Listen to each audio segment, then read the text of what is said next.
बिस्मिल्लाहिर्रहमानिर्रहीम। अस्सलाम वालेकुम नाज़रीन, हमारे यूट्यूब चैनल आओ सोचें ज़रा में आपको खुशामदीद। नाज़रीन, सुप्रीम कोर्ट ऑफ पाकिस्तान ने जो अपने फैसले के ज़रिए पीडीएम हुकूमत और इनके सहूलतकारों को जो चपेड़े कराई हैं और उसके बाद मरियम औरंगज़ेब ने जो अपने नून लीगी और पीडीएम के सपोर्टरों के लिए एक ख़ास पैगाम भेजा है, वो पैगाम सुनकर आपको बड़ा मज़ा आने वाला है। वो पैगाम आपको आगे चलकर सुनाएंगे और आप यकीनन उस पैगाम को बहुत इंजॉय करेंगे। उसके अलावा इमरान खान साहब पर एक और मुकदमा दर्ज कर लिया गया और मुकदमा दर्ज किया गया है दहशतगर्दी की दिफात के तहत। उस पर भी आपसे बात करेंगे। और सबसे पहले तो सुप्रीम कोर्ट ऑफ पाकिस्तान ने जो फैसला दिया है 90 दिन के अंदर इलेक्शन कराने का, ये एक तारीखी फैसला होगा, क्योंकि जिस तरह पिछले 1.5-2 हफ्तों से मुसलसल अदलिया पर नून लीग और पीडीएम की जानिब से हमले किए जा रहे हैं, उनको दबाव में लाने के लिए, उनको प्रेशर में लाने के लिए, अपने मर्जी के फैसले कराने के लिए, वो सब अदालतों ने मुस्तरद कर दिया है और आइन और कानून के तहत फैसला दिया है।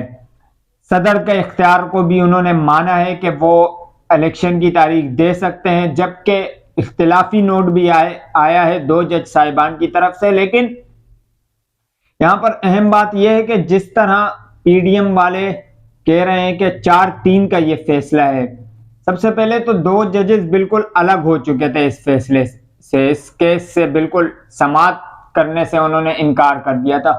तो ये 5 रुकनी बेंच था, तो 4-3 तो हो ही नहीं सकता, 2-3 है ये। उसके अलावा जो बाकी दोनों इख्तिलाफी नोट दिया है वो भी इस चीज पर है, ये आप बड़ी बारीकी से समझने की चीज है ये, कि इख्तिलाफी नोट इस चीज पर है कि सुप्रीम कोर्ट ऑफ पाकिस्तान खुद नोटिस नहीं लेती इस चीज पर। सुप्रीम कोर्ट ऑफ पाकिस्तान को इस चीज पर खुद नोटिस नहीं लेना चाहिए था। यहां पर किसी के इख्तिलाफ नहीं है कि 90 दिन के अंदर इलेक्शन कराने चाहिए, यहां किसी की कोई दो राय नहीं है, सब यही मानते हैं। और गवर्नर पर आर्टिकल 6 लगाने की भी तैयारी चल रही है, गवर्नर केपीके पर, क्योंकि अदालत के फैसले में यह वाज़ेह तौर पर लिखा है कि गवर्नर ने इंतखाबात की तारीख ना देकर आइन से इन्हिराफ किया है। तो जो आइन शिकनी की है, आइन शिकनी की सजा तो फिर आर्टिकल 6 बनती है। सुप्रीम कोर्ट ऑफ पाकिस्तान के फैसले के मुताबिक गवर्नर केपीके ने आइन शिकनी की है, आइन से इन्हिराफ किया है तारीख ना देकर। तो ये भी एक बड़ा अहम पॉइंट है। अब इस पर यह देखना है कि पीटीआई और उनके जो साथी हैं इस पर किस तरह का एक्शन लेते हैं। उसके अलावा मरियम औरंगज़ेब ने भी बड़ा जबरदस्त बयान दिया है और बहुत बेहतरीन किस्म का पैगाम नून लीग और पीडीएम की जमातों को दिया है। पहली दफा उनके मुंह से कुछ चीजें अच्छी लग रही हैं, वो भी आपको चलकर सुनाएंगे।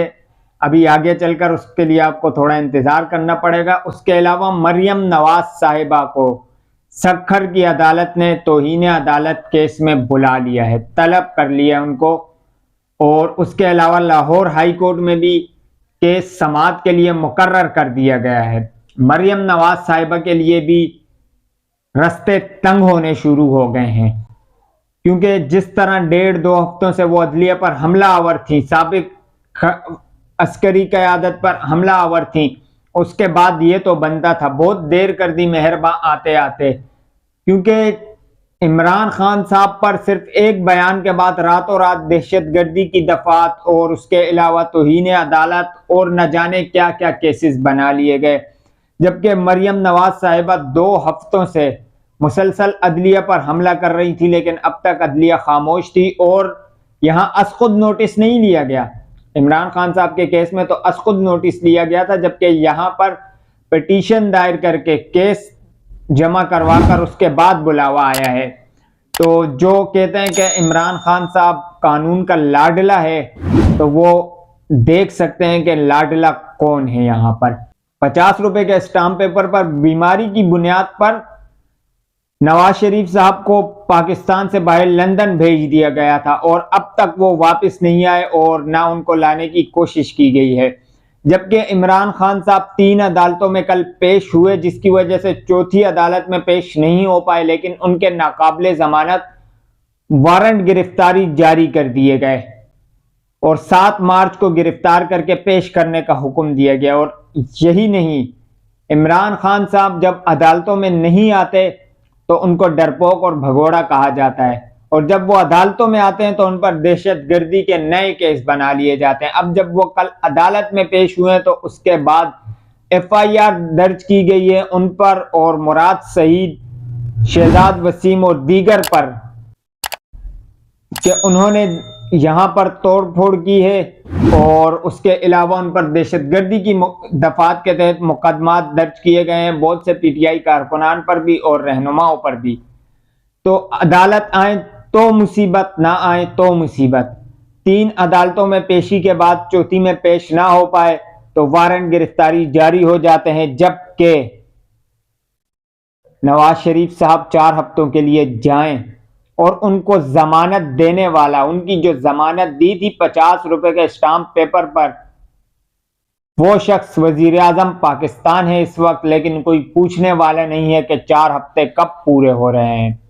तो ये भी एक अलमिया है और सबको पता चल रहा है कि कानून का और इदारों का लाडला कौन है। उसके अलावा नाजरीन, ये आपको अब सुनाते हैं मरियम औरंगजेब साहिबा की वीडियो, और आप इसको बहुत एंजॉय करने वाले हैं। सुनिए इसको। आप रोएं, पिटें या चीखें? चीखें मारें, रोएं, पिटें। क्लास बुलाएं, रोएं, चीखें या पिटें। ये एक ही पैगाम है, रोएं, चीखें या पिटें। तो ये इनका पैगाम है PDM और नून लीग वालों के लिए। वैसे नाजरीन, नून लीग वालों और PDM वालों की भी क्या जिंदगी है। कल रात को वो बमुश्किल खुश हुए थे 5 रुपए पेट्रोल, 5 रुपए पेट्रोल सस्ता होने पर बमुश्किल खुश हुए थे, और सोशल मीडिया पर इक्का दुक्का नजर आने ही लगे थे कि सुप्रीम कोर्ट ऑफ पाकिस्तान ने अपने फैसले की चपेड़े मारकर उनको वापस उनके बिलों में दाखिल कर दिया। अब कहीं दिखते नहीं है। तो अब चाहते या ना चाहते हुए 90 दिन के अंदर इलेक्शन कराने होंगे, वरना आर्टिकल 6 के लिए तैयार रहे ये हुकूमत। 90 दिन से आगे इलेक्शन नहीं जा सकते। और इमरान खान साहब ने भी जेल भरो तहरीक मुअत्तल कर दी और पंजाब और KP के इलेक्शन पर तवज्जो देने की हिदायत जारी की हैं। अब 7 मार्च को तोशाखाना केस में इमरान खान साहब को गिरफ्तार करके पेश करने का हुक्म दिया गया, और राना सनाउल्लाह साहब की बड़ी ख्वाहिश है कि इमरान खान साहब को गिरफ्तार किया जाए, और इस हवाले से उन्होंने आज अपनी ख्वाहिश का इजहार भी किया कि मेरी तो ख्वाहिश है कि इमरान खान साहब को गिरफ्तार किया जाए। लेकिन गिरफ्तार करें कैसे, यही तो एक मुसीबत बनी हुई है कि गिरफ्तार करें तो गिरफ्तार करें कैसे। जब गिरफ्तार करने जाते हैं इतने कारकुन आ जाते हैं PTI की के पुलिस भी कम पड़ जाती है। तो ख्वाहिश तो बहुत है, और जो दिल में एक ख्वाहिश पनप रही है गिरफ्तार करने की, वो जल्दी से पूरी हो जानी चाहिए, वरना कहीं वो नासूर ना बन जाए दिल में। कल जब इमरान खान साहब लाहौर से निकल चुके थे, जमान पार्क से निकल गए थे, तो उनके जो कैंप थे, उनके कारकुनान ने जो लगाए थे, वो इंतजामिया ने उखाड़ दिए थे और वापस आकर उन्होंने दोबारा लगा दिए। जो ताना देते थे इमरान खान साहब को कि बंकर से बाहर नहीं निकल सकते, वो तो बंकर से बाहर आ गए। लेकिन देखते हैं कि 50 रुपए का स्टाम्प पेपर वाला कब वापस आता है। अब तक के लिए इतना ही। अपना ख्याल रखिएगा। अल्लाह हाफिज।